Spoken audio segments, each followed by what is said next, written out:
شوفوا الضباط شوفوا المليونيرية شوفوا. كل العالم مركزة على تقليد تيم حسن لياسر العظمي بمسلسل مولانا، وما حدا عم يحكي عن قصة المسلسل نفسه، فخلينا نحكي عنها بدقيقة على السريع. ومع أول مطرة من أول قطفة بعد أول عصرة زيت بإيده صار دواء، وصارت الناس تحلف باسمه وتنادي مولانا. قرية كاملة عايشة على أمل انتظار المخلص تبعهم مولانا اللي هو جاي راح ينقذهم من الظلم والفقر واليأس.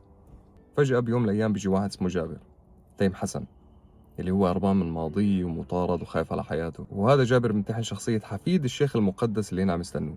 بس يمكن مع الوقت تحول هي كذبة لأمل حقيقي، يمكن هو مع الوقت ينقذ حدا يغير حياة ناس يوقف ظلم. وهون بيجي سؤالين مهمين: هل الكذبة بتصير خلاص إذا أنقذت أرواح؟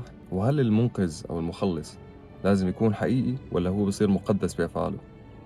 القصة نوعا ما ذكرتني فيلم ديون، كيف انه الفيرمن امنوا انه بول اتريديز هو المهدي المنتظر تبعهم، وهو استغل هذا الاعتقاد لحتى ينقذ حياته، وبعدين هو قدر يصير القائد تبعهم ويقود ثورة حقيقية.